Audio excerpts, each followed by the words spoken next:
Pinays, or Pinoys, is a great source of personal strength for modern Filipino Americans. We take pride in our past, in our heroes, athletes, writers, warriors, activists, artists, and musicians. The story of Filipinos in America is far from over. Each day is a new step, a new beginning. Filipino Americans are learning to flex the muscles of social and political influence. We are taking our place in the forefront of American life, standing in no one's shadow.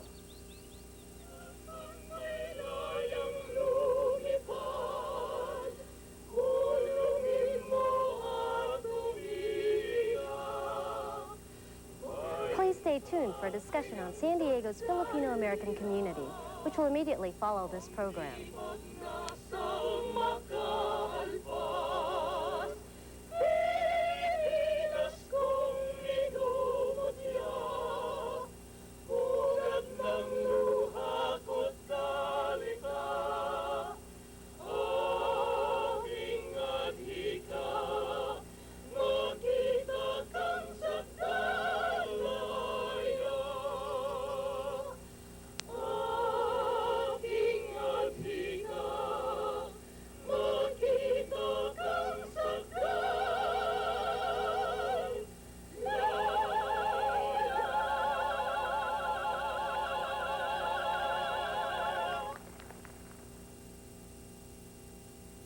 To obtain a video cassette copy of In No One's Shadow, send $19.95 plus $4.50 shipping and handling to NADA, the National Asian American Telecommunications Association, 346 9th Street, 2nd floor, San Francisco, California, 94103. Good evening, I'm Milrose Bosco. Filipino Americans are San Diego's second largest ethnic group, numbering nearly 150,000. Despite their growing numbers, the experiences of Filipino Americans are not well known to the general public. What is it like to be a Filipino American in San Diego? What are the primary issues facing the Filipino American community? And what impact are Filipino Americans having on San Diego? To examine these and other questions, my guests tonight are Dr. Riza Juarez, Professor of History at San Diego State University and Vice Chairman of the Council of Filipino American Organizations of San Diego County. Dr. Lolita Carter, Founder and Executive Director of the Samahan Philippine Dance Company. Eleanor Castillo, a student at the University of California at San Diego, who is majoring in political science. Reynaldo Monson, President of the Filipino American Educators Association. And Carmen Galang, Vice President of the Filipino American Nurses Association. Thank you all for joining me. Carmen, let's begin by asking how you would characterize the Filipino American experiences in San Diego. The Filipino American experiences in San Diego are characterized by a variety of experiences. What I meant is that it's by individual person. Like, for example, talking about myself, my experience here in San Diego, I have a very positive experience. I'm prepared to handle any hardship here in San Diego. As far as the profession is concerned, I'm prepared. I'm ready to work. I'm a nurse, and there are lots of opportunities for me. And despite of the some of the hardships some of the nurses are encountering, I find that, as I said, it depends as an individual person. Did you face many difficulties then, or do you think more people now are facing a lot more difficulties as far as the profession goes? Well, when I came to this country, I've been in other states for 4 years. So the first few years of my stay in the United States, it was hard because of my language problems. Not only me, but I'm talking about all the nurses that come to this country, even if English is the medium of instruction in the Philippines. But when you come to this country, you still have that accent. You know, we understand everything. You know, we understand everything, but the accent that we have, especially for those Americans who are not familiar with our language. But when I'm here in San Diego now. I've been here in San Diego since 1965, and I have adapted, and I think it's through my own personal persuasion and determination to improve myself. Yes. Now, Eleanor, how would you like to respond to that? I agree with you in that it is a very individual experience because of the fact that I'm second generation and my parents immigrated here from the Philippines, and I've encountered a lot of difficulties, not only from the mainstream culture because of the fact I'm going to school here where my parents didn't, but also from my family because as a college student now, I don't think those parents who did not go to college here understand that we're trying to fulfill our dreams as well as theirs in terms of being successful, fitting in, you know, buying into that quote-unquote American dream. So do you feel there's a lot of pressure? Is that what you're saying? Yeah, I think it's difficult because, you know, our parents don't understand maybe the racism that exists in the university system. And then also us trying to fit in, but yet also trying to hold on to our roots, which a lot of us feel we're losing. And so we're caught in that system where we're being pulled at both ends. Okay, and Dr. Carter, how do you characterize the Filipino-American community? In San Diego? Yes. I think it's growing by leaps and bounds, and I think they're doing very well.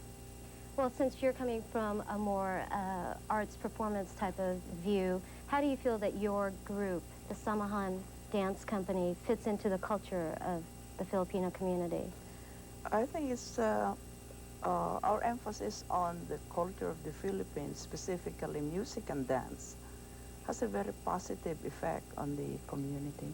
In that we're out there performing and we're presenting an aspect of the Philippines which is beautiful, and hopefully every Filipino in San Diego is proud of to present to the general public as a whole. So I'm really very happy with what I'm doing, and I think that the Filipinos in San Diego themselves appreciate what the dance companies, there's another dance company in San Diego, you know, are doing for the whole community. So you feel you are a positive influence and you are conveying what the culture is through your dance? I think so.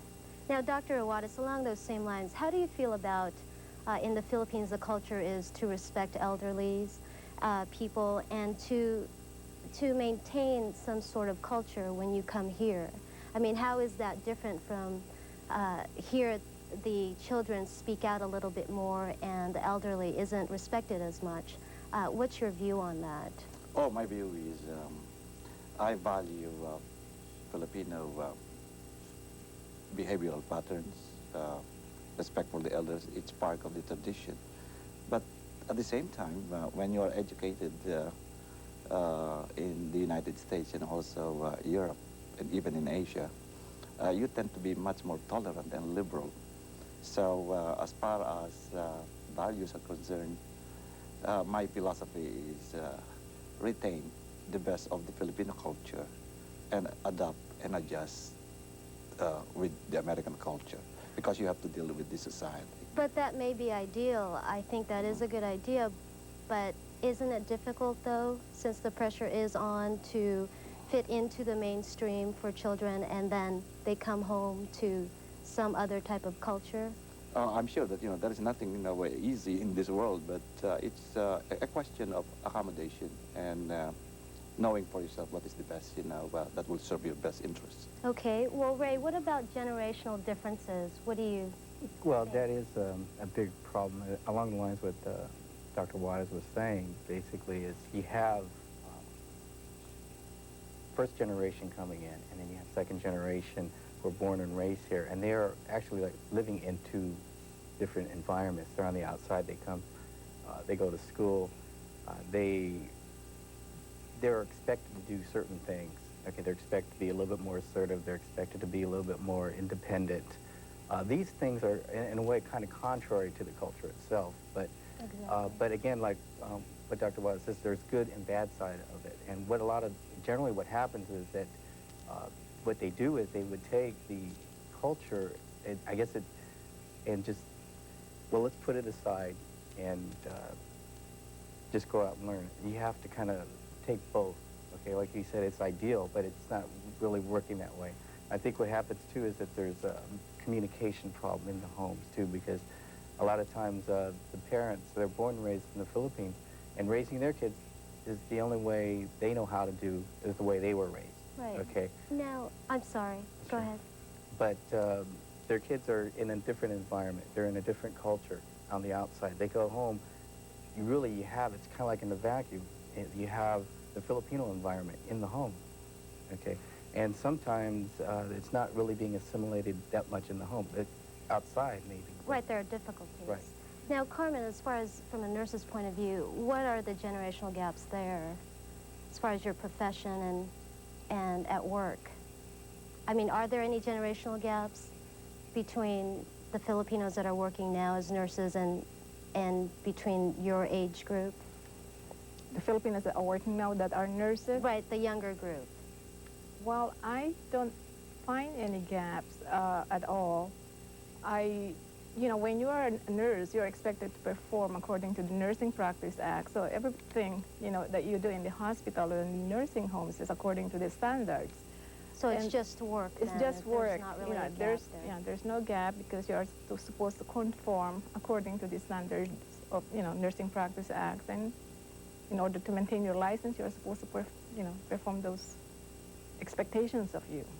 Right. Now, what about you, Eleanor? I How do you think see there this? are intense gaps between the generations, especially in terms of careers and what we're talking about.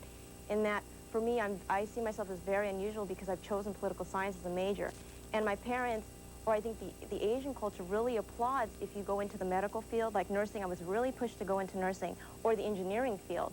And I see a need to get involved in more of the, social humanitarian as well as political realms, because I think if we are going to be part of that acculturation, we need people of our own ethnicity in certain positions in order to have the appreciation that I think the Filipino culture deserves, especially in education. Well, are you saying there is not any support there unless they feel that you should go into a certain major and they're not supporting you on what you're doing now? Is that what you're saying? They are, because I've chosen with political science to go into law, and to them that's respectable.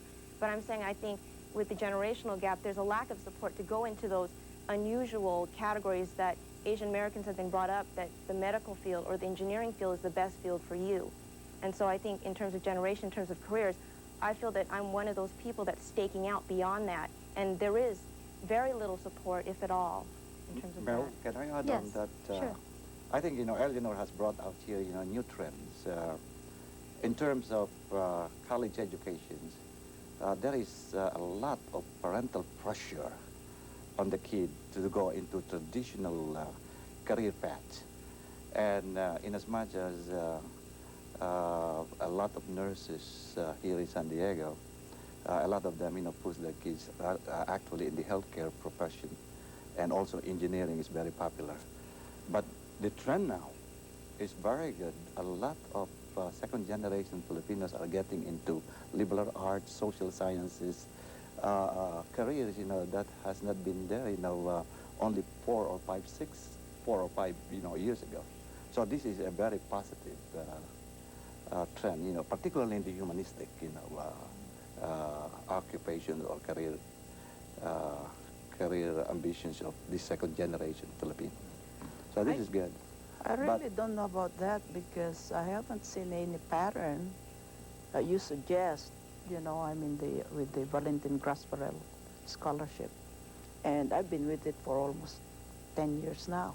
And it's still strong in the business field and in the computer sciences and engineering. I think you're wrong in that they're now going into the non-traditional. Yeah, I think their emphasis is still on whether they're going to get jobs at the end of But as Eleanor has said, she is not by herself. There are a growing number of students who are resisting some of the traditional career path, and they are getting into teaching job, liberal arts, political science, psychology, public health, journalism, we hope. And journalism, yes. I mean, certainly Emil is, writers. yes.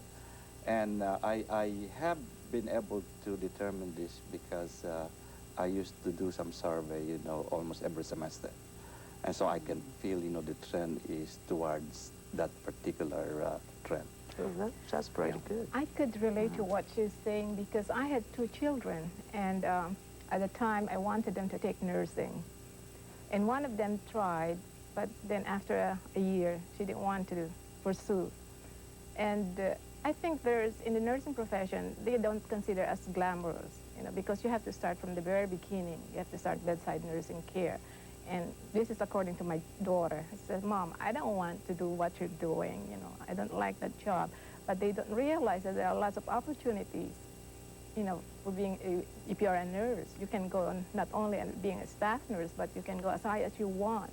And I think the kids nowadays, they don't realize that. They just see what the nurses are doing in the hospitals, and, Well, did you realize, though, that after your daughter didn't pursue that anymore, did you change your mind about how to steer her in a different direction, or? No, I just went along with what she wants to do, because after all, it's her life and it's her career, and I'm more of a acculturated person around here that, I dance with the music. Right. Yeah, Mel, let me also indicate to you along the line of Carmen here. I sent my kids at UCSD as potential medical students. I guess you know where they ended up. Kim, my oldest son, is in commercial art. My daughter is in child development. And I have a kid here at San Diego State, Kahuku, and he is in biology. So here we go. So it's a different end then. So Well, these are good trends. They make Well, their own decisions. Right. So, Ray, what do you think the statistics are? I mean, are you seeing this within the education? Unfortunately, though, see, a lot of it's happening, but it's happening probably in the second year, third year that they're in college.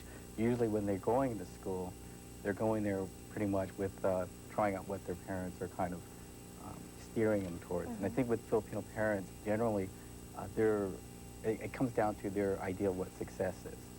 And one way of obtaining success is to get a good job, and one way of getting a good job is to go to school, go to college. And so it's kind of like a, take this step, next step.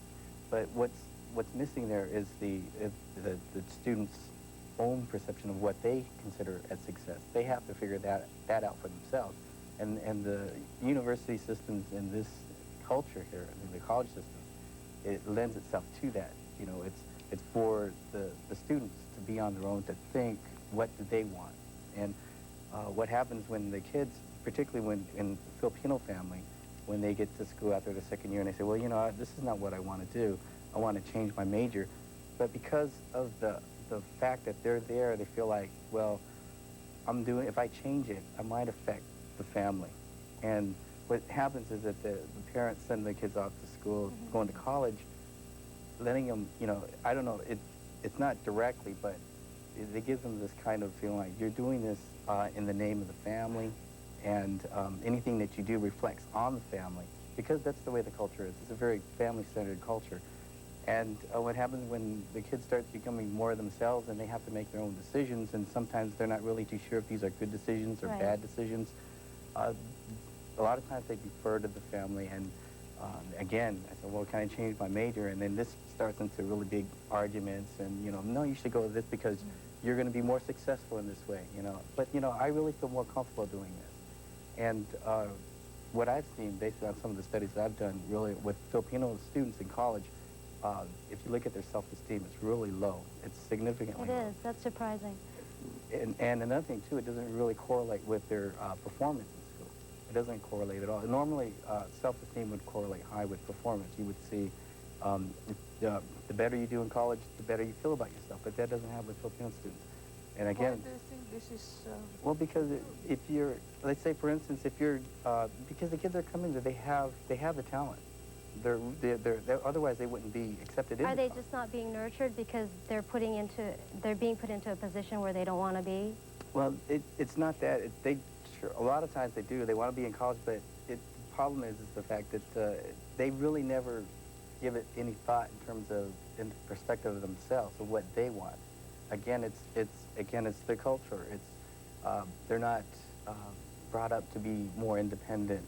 Well, given that idea then, Dr. Carter, I'd like you to respond to what are the generational gaps between first generation and second generation?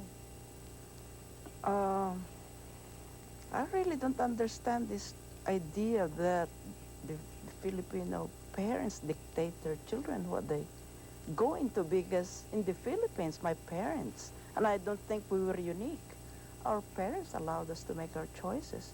And one thing that I remember, I've been in this country since 1954. I came really as a student. And one of the things that I noticed among the Americans that I knew when I first arrived here, maybe first year, second year, as I became more acquainted with the community, meeting a lot of people, not just Filipinos. Because where I was really, there were no Filipinos at all. I was in North Carolina, Right. then in Iowa. And what I noticed was that a lot of the American women weren't going into fields which Filipino women in the Philippines were going into. They were going into law. My sister, way back in 1947, was in law school. And they were going into engineering, so forth. So you're saying there's still a variety, that there's not just one single thing that the parents want them to go in the into. Philippines, have they the were freedom. going to political science, so forth, so on, all kinds of fields. I just feel like, why this change all of a sudden? Filipino families come here, they want to be nurses, they want to be computer, engineering, so forth, so on. This wasn't true in the Philippines. But Dr. Carter, probably you don't have a kid in, in San Diego.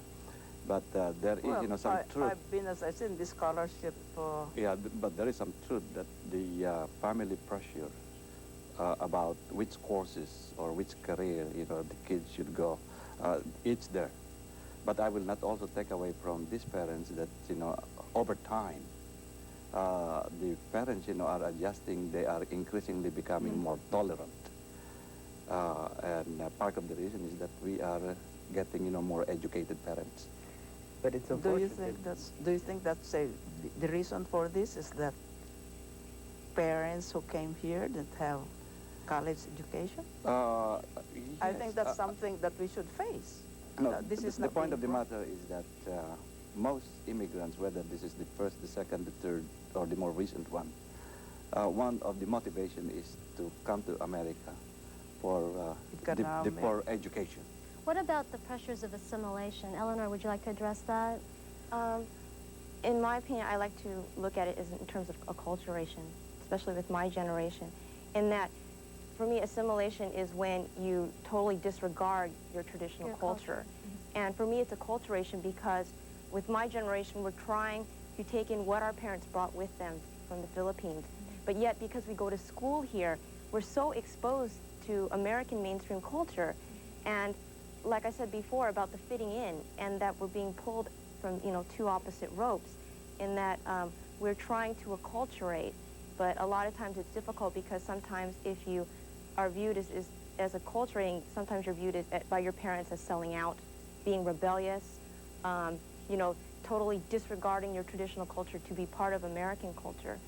So I think that's a constant struggle, especially with second and third generation, of where do they fit in, wanting parental approval, because when you talk about careers, I don't think my parents pressured me to go into a certain field. It's just part of the culture.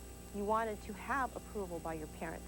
You don't want to be disrespectful, because that's very rude in the Filipino culture. Yeah, Mel, the word assimilation is getting out of use. The term now being used is acculturation or integration. And it's really very interesting that recent studies indicate that the previous concept was that if students, would acculturate into the mainstream culture, they would perform much better, in school. But recent statistics shows that integration of students who acculturated, who still retain, their culture, are performing, much better. Well, speaking of performing much better, the model figure has always been categorized that Filipinos or Asians do well in school. Carmen, I'd like you to address how that's possible for them to succeed in school, but yet they've been raised in a group-oriented, family-oriented manner. How do they succeed individually like that, do you think? Why does that happen, that they succeed in school? The second generation? Yes. I think with a strong determination and perseverance to really accomplish their goals, anybody can succeed. And with the help of the parents pushing through, really encouraging them to go on, I think helps a lot also. So, Ray, do you have a reaction to that as far as how that goes? As far as what Carmen was saying, the parents, you know, I'm not saying that they, you know, actually this is what you're going to do and that's it. No, it's, you know, ands about it. But they don't do it. It's more of a kind of a subtle type of thing. And I think as far as the success, what I've seen in the high school level, they've done well. In the college, well, it's more of a different story. And that might be changing now, but I think that part of the problem is not just so much the culture also, but there's other things too. There's other skills. I mean, if you look at SAT scores, you would assume that Filipinos, if you put them together with Japanese and Chinese, and you look at, say, math scores, and that's a big stereotype, saying, well, most Chinese and Japanese do well in math, therefore Filipinos should be doing. If you look at Filipino scores, well, they're not, you know, as high in math either, you know, I mean, as compared to the Chinese and Japanese. So you have to kind of separate the cultures to really look at the Yeah, but there is one point that I think, you know, Emil here, you know, would like to bring out. I think the family support is crucial in the success of the students, you know, in colleges. Right.